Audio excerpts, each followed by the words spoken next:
আমাদের আমন ধান কাটার কাজ প্রায় শেষ দিকে। সচরাচর আমরা আমন ধান খুব বেশি লাগাই না, কারণ আমাদের ধান জায়গাগুলো হচ্ছে নিচু জমি। এবার আমন ধান খুব বেশি লাগানো হয় নাই, 1.5 বিঘার মতো লাগানো হয়েছে।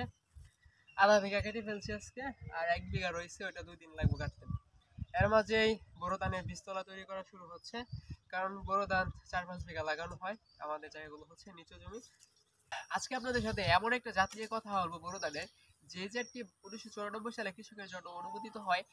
তারপর থেকে বাংলাদেশের টেকনাফ থেকে তেতুলিয়া, রূপসা থেকে পাথুরিয়া কৃষকের নদী, নালা, খাল, বিল, উঁচু নিচু সব জায়গায় ছড়িয়ে যায়, এবং আজও অব্দি কৃষক যত্ন সহকারে সেই ধানটি আবাদ করে। আপনারা হয়তো অনেকে বুঝতে পারতেছেন আমি কোন ধানের কথা বলতেছি। সেই ধানের জাতটি হলো বিধান 29। বিধান 29 কেন এত জনপ্রিয়, তার কারণ হচ্ছে এটি একটি উচ্চ ফলনশীল ধান।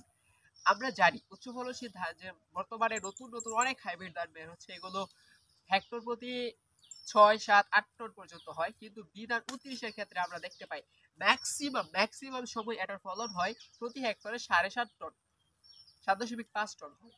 যার ফলন এর বেশিও হয় এবং এর কম হয়, কিন্তু 7 টনের কম হয় না প্রতি হেক্টরে। অন্যান্য হাইব্রিড ধানের ক্ষেত্রে দেখা যায় 6-5-এ নেমে আসে, 6-এ নেমে আসে, আবার অনেক সময় 8-9 পর আর 8.5-এ চলে যায়, কিন্তু এটার ক্ষেত্রে 7-এর নিচে আসে না এবং 8-এর উপরেও চলে যায়। কিন্তু স্বাভাবিক ফলন হচ্ছে 7.5 টন প্রতি হেক্টরে। এটা কেন জনপ্রিয়, আরেকটা কারণ হচ্ছে এটা হচ্ছে লম্বা, বেশ লম্বা। এটা হচ্ছে 95 সেন্টিমিটার থেকে 100 সেন্টিমিটার পর্যন্ত লম্বা হয় গাছ, এবং কাণ্ড অনেক মজবুত হয়, বাতাসে হেলে পড়ে না। খাবার ক্ষেত্রে এটা দেখেন চিকন সাদা, এটা এটা চাল হচ্ছে চিকন মাঝারি এবং সাদা কালার। এটা খেতে মোটামুটি সুস্বাদু, বেশ সুস্বাদু, যার কারণে এটা আরেকটু জনপ্রিয়তা পেয়ে গেছে এক্সট্রা। পরবর্তীতে হচ্ছে গোড়াপচা রোগের বাহকরে প্রতিরোধ করতে পারে, তারপর হচ্ছে কাণ্ড ফুলে যাওয়া বাহকরে প্রতিরোধ করতে পারে। শুধু কি তাই, যেহেতু উচ্চতা সেহেতু নিচু এলাকায় এটা চাষাবাদ করা যায়। এখন এটার ক্ষেত্রে একটা নিয়ম তো অবশ্যই আছে। এটা বীজ বপনের পারফেক্ট সময় হচ্ছে 1 নভেম্বর থেকে মধ্য ডিসেম্বর পর্যন্ত। আপনারা যারা এটা লাগাবেন তারা লাগিয়ে ফেলবেন, এবং এটা বীজ বপন করার 40 দিন বয়সী চারা রোপণ করতে হবে। 40 থেকে 50 দিন বয়সী চারা আপনার জমিতে রোপণ করতে হবে। 40 থেকে আর কি 45 দিন বয়সে চারা রোপণ করলে সবচেয়ে ভালো হয়।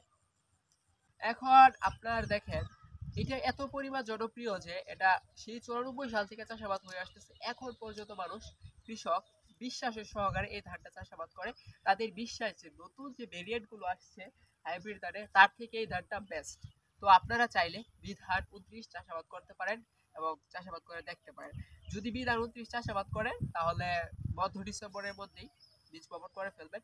বেস্ট হচ্ছে জানুয়ারির নভেম্বরের 1 থেকে নভেম্বরের 30 কিংবা ডিসেম্বরের 10 তারিখ পর্যন্ত বীজ বপন করা হচ্ছে পারফেক্ট সময়। বীজের বয়স, বীজ চারা চারা চারার বয়স 40-35 দিনের পরে চারা লাগানো যায়। 40 থেকে 45 দিনের চারা লাগানো হচ্ছে পারফেক্ট সময়। তো আপনারা যারা বিধান 29 চাষাবাদ করবেন তারা এখনই বীজতলা তৈরি করে বিধান 32-এ বীজ বপন করে দেন। নিঃসন্দেহে এটা ভালো একটি জাত, উচ্চ ক্ষমতা সম্পন্ন। 1994 সালে আরো একটি ধান অনুমোদন হয়েছিল বিধান 28, সেটা নিয়ে আমরা ভিডিও দিয়েছি। সেই ভিডিওটি যদি আপনি দেখতে চান তাহলে কমেন্টে চেক করতে পারেন, এবং পিন কমেন্টে দেওয়া থাকবে, ডেসক্রিপশন বক্সে দেওয়া থাকবে। ধন্যবাদ।